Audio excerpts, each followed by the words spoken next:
An unbelievable collapse. That's what seasoned military analysts are calling Russia's latest battlefield setback. But this time, the story isn't about tanks or missiles. It's about drones.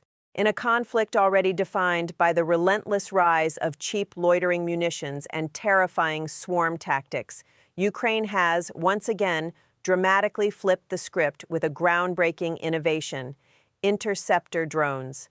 These small, incredibly fast, scalable, and brutally effective unmanned aerial vehicles are in the process of turning Russia's once unstoppable drone offensive into an agonizingly expensive problem. They've caught Putin completely off guard, leaving him scrambling for a viable solution to this new, unexpected threat. Before this development, the most influential drones were undoubtedly the Iranian-made Shahed family. Operating like a small cruise missile, but for a mere fraction of the cost, these long-range kamikaze loitering munitions completely upended air defense strategies that had stood for decades. Traditional surface-to-air systems, like the U.S. Patriot and German Iris-T, proved effective at shooting down the relatively slow-moving Shaheds. However, the missiles they fire cost hundreds of thousands, if not millions, of dollars each, and are produced at a rate of only a few hundred per year. With Russia flooding Ukrainian skies with between 100 and 600 Shahed-type drones nightly for most of 2025, it became utterly unfeasible to use these high-end systems for interception, especially with cruise and ballistic missiles also demanding attention every single night. But now, the interceptor drones are here. They are small, highly effective, and crucially, cheap to produce and easy to scale. These anti-drone drones may finally provide a sustainable solution to the constant menace of what some have dubbed flying lawnmowers, offering a vital blueprint for effective anti-drone warfare for militaries across the globe. So let's take a closer look at how they work, which systems Ukraine is using, and where these remarkable developments might lead. The Shahed family of drones, manufactured by the Iranian company Hessa in collaboration with Shahed Aviation Industries, is a relatively new phenomenon, with footage of the original variant first appearing in 2021. Shahed means witness in Farsi.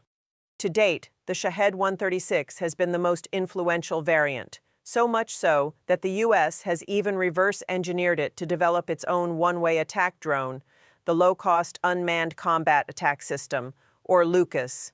LUCAS drones are designed for mass deployment, offering a cost-effective alternative to high-end platforms like the MQ-9 Reaper, with an approximate price point of $35,000 per unit. However, in this specific case, the U.S. is following Russia's lead.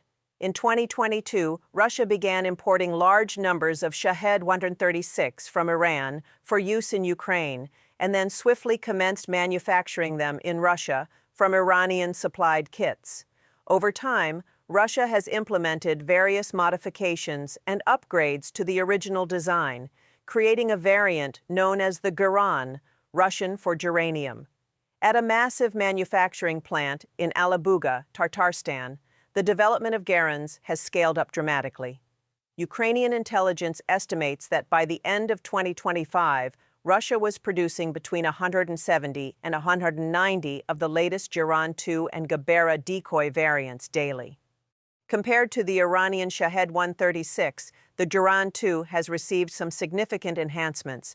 The Iranian navigation system, which relied on civilian-grade GPS components, has been replaced with a Russian-made flight control unit and microprocessors that utilize the Russian GLONASS satellite navigation system. This greatly enhances its loitering capability and its resistance to electronic warfare. The original single-piece construction of the Shahed 136 has transitioned to a modular design, composed of interconnected elements which streamlines large-scale industrial production. The material used in the fuselage has also changed, with the original lightweight honeycomb structure replaced by a combination of fiberglass and woven carbon fiber, or a foam-like material, further aiding in mass production. The warhead has been given a substantial upgrade. Beyond the original 110-pound high-explosive fragmentation payload, Moscow has employed thermobaric incendiary fragmentation, high-explosive airburst, and even submunition dispersing variants. The most consequential upgrade, however, is a 200-pound warhead introduced in 2024, which combines a penetrator-shaped charge with a layer of steel balls, designed to pierce fortified infrastructure and maximize human casualties. The recent recovery of a Duran II equipped with an NVIDIA Jetson Orin computer board and an infrared camera indicates that Russia is experimenting with visual-based navigation or automated target recognition. Other Garans recovered by Ukraine have been found with Chinese mesh communication modems operating on various frequency bands, alongside electro-optical cameras. Ukrainian specialists say these enable low-latency video transmission and chain control, providing communication links across multiple drones. These developments suggest that the Geran may soon evolve into a semi-autonomous strike asset with machine-assisted guidance. To make matters even worse, in recent months, Russia has also introduced the Geran 3, its variant of the rocket-powered Iranian Shahed 238, with a 10-foot wingspan, 20% larger than the Geran 2's 8.2-inch wingspan, and a takeoff weight of 815 pounds. It can achieve speeds of 370 mph, roughly triple the speed of its propeller-driven predecessors. This drastically reduces Ukrainian reaction time and complicates interception by gun-based systems or helicopters, which had proven effective and cost-efficient against the slower, propeller-driven variants. The extra speed also significantly improves penetration on impact, maximizing the destructive effects of the warhead. Like the Geran 2, the Geran 3 has also been significantly modified from its Iranian base. It's powered by a Chinese-made Telefly JT80 turbojet engine, much slower but also much cheaper than the Shahed 238's jet engine. The Geran 3 also features a reinforced fuselage, redesigned air intakes, and 8 control surface actuators compared to the Geran 2's 4, which would improve stability, maneuverability, and fault tolerance during flight. Russia has also improved its Geran tactics, flying at 10,000 feet or more and then plunging down vertically when they reach the target. These tactics mean the drones fly above the ceiling of anti-aircraft fire and are much more difficult to track and shoot down during their descent. The additional speed attained by a headlong plunge also adds to the destructive power of the strikes. The sheer scale of the problems these drones cause for Ukraine cannot be overstated. More than 38,000 Russian long-range kamikaze UAVs and decoys, the vast majority of them Gerans and Gaberas, were launched between January and November 2025, with well over 5,000 per month being launched from September onwards.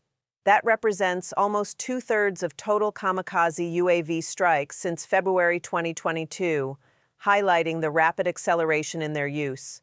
For the most part, Ukraine has consistently claimed high results in bringing these relatively slow-moving nuisances down. The Ukrainian military typically reports shooting down between 80 and 97% of them, but at current attack rates, that still leaves up to 1,000 Gerans successfully hitting targets every month, ranging from vital military installations and civilian infrastructure like power plants to residential apartment buildings. The chilling fact that Ukraine is currently facing 20-hour blackouts and stares down what some have labeled a black winter with minimal power, heat, or water is a direct consequence of these relentless strikes. Beyond the physical damage, they also have a profound psychological impact.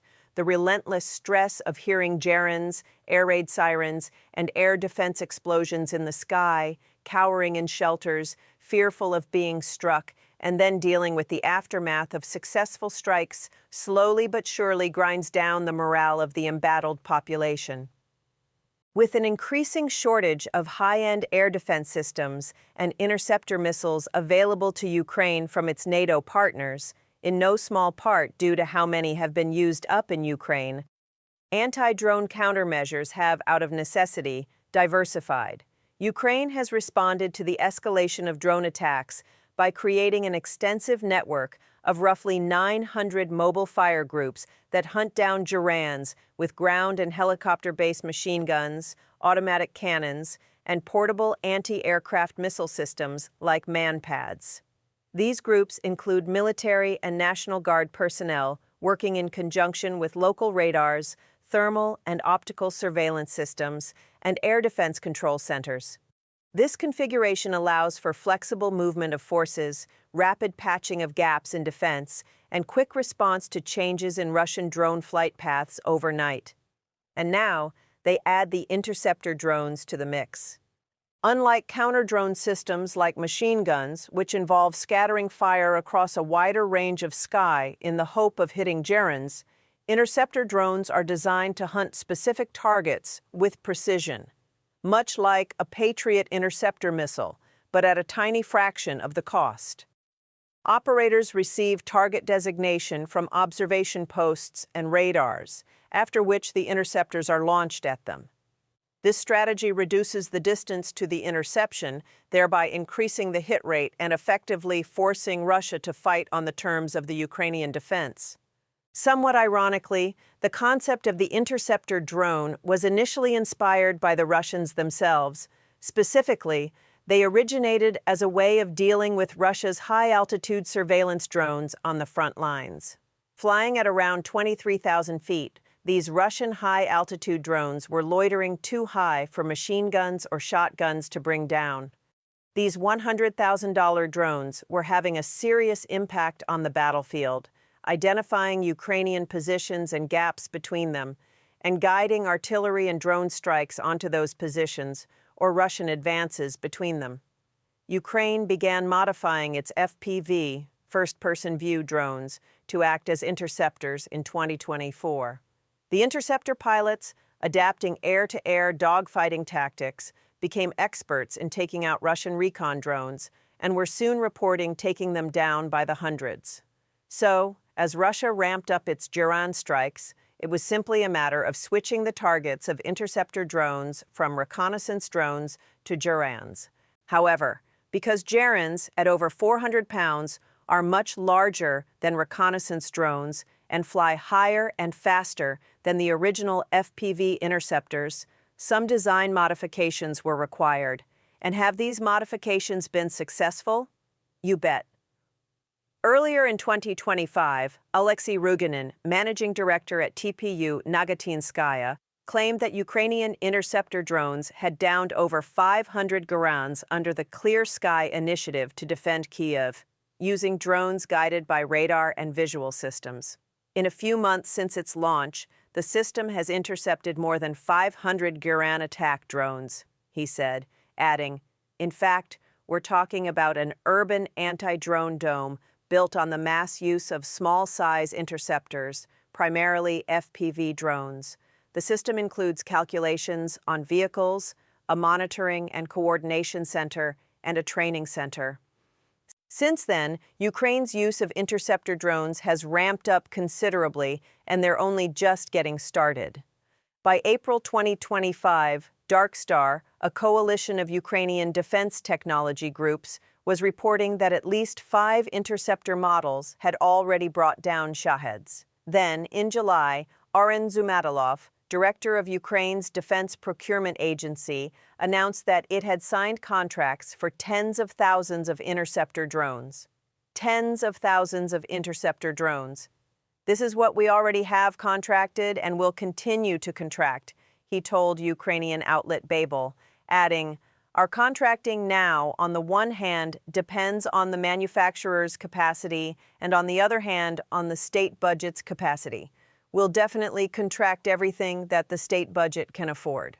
A program called Drone Fall, aimed at destroying 5,000 Russian drones with piloted FPV drones, was established and was later joined by the Comeback Alive Foundation, Ukraine's biggest crowdfunding organization. In October, Drone Force project lead Taras Timoshko said the program was working with 12 to 15 manufacturers and had sponsored drones that had already intercepted more than 3,000 aerial vehicles. According to Timoshko, it took nearly a year to build a low-cost interceptor capable of downing a Geran 2, which can fly as fast as 150 million Mach. Once they did, they quickly got them into the field, and the designs are now evolving rapidly. One of the first effective interceptor drones to emerge was the Sting, produced by the Wild Hornets volunteer group and unveiled in late 2024. This group was set up in the spring of 2023 in response to calls by the Ukrainian armed forces for more drones and now produces thousands of various FPV drones per day. The Sting is an FPV drone propelled by 4 rotating blades that can reach speeds exceeding 200 mph and altitudes of around 10,000 feet. It's based on a standard quadcopter to which an elongated dome-shaped warhead is centrally mounted, with a camera on top of the warhead used to guide the UAV during its flight. The operators control these drones, which resemble a handheld missile and are small enough to fit inside a duffel bag, remotely from the ground using VR goggles. Not only is the Sting much smaller than the Duran, but it's also a lot cheaper to produce. It's believed to cost around $2,500, while the Decoy Gabra costs around $10,000, and Duran 2s and 3s can cost anywhere from $30,000 to $75,000. That means, as Rodinin put it, it's now more expensive for Russia to attack with Durans than for Ukraine to defend against them. Maxon Systems, a company working with Ukrainian government-backed innovation driver Brave One, is another firm producing interceptor drones for Ukraine. The company makes semi-autonomous interceptor drones that carry a standard 2.2-pound warhead and come equipped with cameras that home in on their targets at speeds of 186 mph. Co-founder Alex Saltsov told Business Insider in October that it's unclear what they're called or how much they cost, but most interceptor drones are believed to cost less than $6,000. More recently, Ukrainian company General Cherry announced that its Bullet interceptor drone had successfully passed codification and had been officially approved for use by the armed forces of Ukraine. This is a welcome conclusion to a high-profile spat between Wild Hornets and General Cherry, after the former accused the latter of plagiarizing their designs due to a visual resemblance between prototypes. General Cherry argued that it distributed multiple variants to more than 20 units at its own expense, allowing soldiers to evaluate the systems under real operational conditions. Based on this broad testing effort, a final model was selected for codification that differs notably from the version accused of being copied. The Bullet can reportedly reach speeds of over 190 millimoles, engage targets at a distance of over 12 miles, and operates at altitudes of up to 20,000 feet. It uses specialized aerodynamic solutions and software, incorporating a terminal guidance system, which allows the UAV to adjust its trajectory during the final approach to its Duran target. Alongside these and other domestically produced interceptor drones, several foreign interceptor drone systems have also already seen combat or are being tested in Ukraine, and that number looks set to increase dramatically. That's in part further evidence of partner nations' commitment to Ukraine's defense, and in part down to these nations' concerns about their own counter-drone defenses, as has been evident during the spate of drone incursions across Europe in recent months. In many cases, local authorities lack low-cost, high-efficiency solutions to bring them down, especially above densely populated urban areas. Lightweight, highly mobile, cost-effective interceptor drones represent low-hanging fruit as an easily scalable solution, especially with much of the testing and refinement having been conducted in Ukraine. In fact, the first foreign-made interceptor drones may even predate Russia's initial use of imported Iranian Shaheds. U.S. company Fortum Technology has been quietly supplying its drone hunter interceptors to Ukraine since 2022. In December 2024, Fortum CEO John Gruen told the publication Overt Defense that their interceptors, which fire nets to entrap the drones rather than exploding, had been successful against Shaheds and many other Russian drones of all sizes. The company planned to have 400 systems in Ukraine by the end of last year, although it's unclear whether that aim was achieved or whether Fortem is among the 12 to 15 manufacturers currently supplying interceptor drones to the Ukrainian military. Also in December last year, Bravewood announced successful trials of an advanced interceptor drone developed by German manufacturer Titan Technologies. The drone has been specifically engineered to intercept Shahed-type drones and Russian reconnaissance UAVs and can reportedly reach speeds of up to 186 mph with a range of almost 12.5 miles. Titan reportedly plans to enhance the drone with an automatic targeting system powered by machine vision technology, further increasing its precision and effectiveness. In addition to these known implementations and tests, Ukraine also has two massive projects underway with European partners that will undoubtedly light a fire under its interceptor drone production programs. In September, UK officials announced a joint project with Ukraine to develop the Octopus, a new, advanced, low-cost interceptor drone. The drones, which will be manufactured in the UK, were designed in Ukraine with support from UK scientists and technicians, and have reportedly already been tested in combat against Russia's Gerons, where they were highly effective. UK Prime Minister Keir Starmer called the new partnership a landmark moment, bringing together British and Ukrainian ingenuity to deliver cutting-edge defense drone technology to fight back against Russian aggression. While the specific UK manufacturer was not named in the week before the Octopus announcement, Ukraine's largest drone manufacturer, UKR Spec Systems, announced plans to invest around $271 million in two new drone manufacturing facilities in the UK, a plan that will create hundreds of local jobs. The UK at the same time announced that it will be funding the delivery of thousands of UK-made long-range attack drones to add to the arsenal that Ukraine uses to attack energy, military, and other infrastructure deep inside Russia. This combination, interceptor drones and long-range strike drones, is the same output intended to be delivered by another major joint drone production venture between the Netherlands and Ukraine announced in October. The $200 million Euro deal, worth about $215 million, will see drone production take place at the VDL factory in Born, Netherlands, with the first drone production lines expected to launch within months. As noted, the partnership will focus on two critical drone types: long-range deep strike UAVs capable of hitting targets far behind enemy lines, and interceptor drones designed to destroy incoming Russian attack drones. Manufacturing in the Netherlands offers both nations strategic advantages. For Ukraine, the production facilities will be protected from Russian Geran and missile strikes that have repeatedly targeted Ukrainian defense factories. At the same time, Dutch manufacturers gain access to drone designs that have proven themselves in the most intense drone warfare the world has ever seen, as does the UK, as a result of Project Octopus. A few months earlier, in July, Ukrainian President Volodymyr Zelensky announced an ambitious goal of reaching production and deployment of 500 to 1,000 interceptor drones per day. As of the end of 2025, it's unclear how close or far away that target is, or how these new joint production arrangements change the equation. It's also not clear exactly how effective the existing interceptors are proving to be.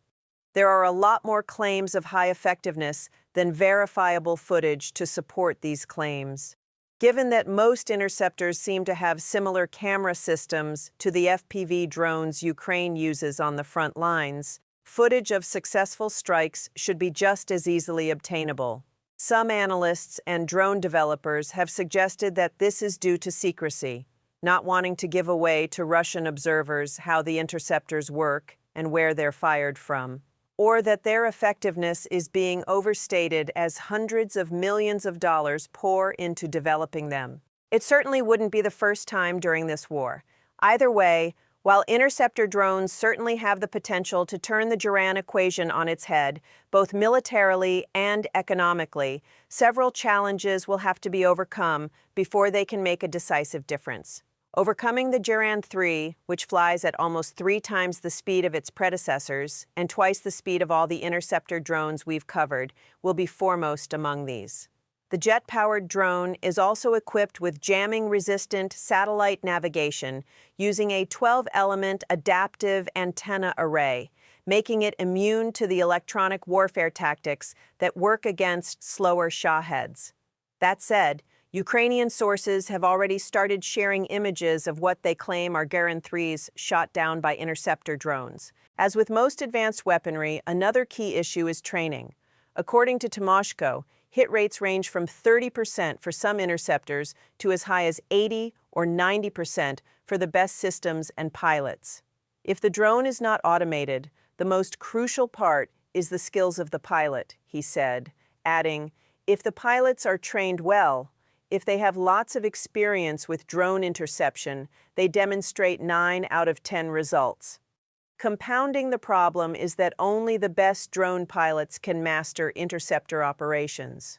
The instructor, who goes by the code name Yeti and who first proposed the interceptor drone concept, said in October that his Drone Fight Club school had trained roughly 5,200 students, but only several dozen had completed interceptor exams, which have just a 30% pass rate. Still, despite the challenges, the cost efficiency and high volume output of interceptor drones make them, for now, a no-brainer for both Ukraine and NATO to pursue. If Ukraine really is achieving an 80% Geran interception rate with these drones, as some have claimed, the good people of Ukraine can sleep easier at night. And if $30,000 Gerans can price Patriot missiles out of the defense against them, $20,500 interceptor drones can do the same to Gerans right across all NATO member states. No doubt as the war progresses, Russia will continue refining its Gerans to try and combat Ukraine's interceptor drones, and Ukraine's interceptor drone system will be upgraded accordingly. Time will tell which system comes out on top in the end. We'll, of course, keep you updated on developments, so make sure you subscribe to the channel to stay up to date. Thanks for watching.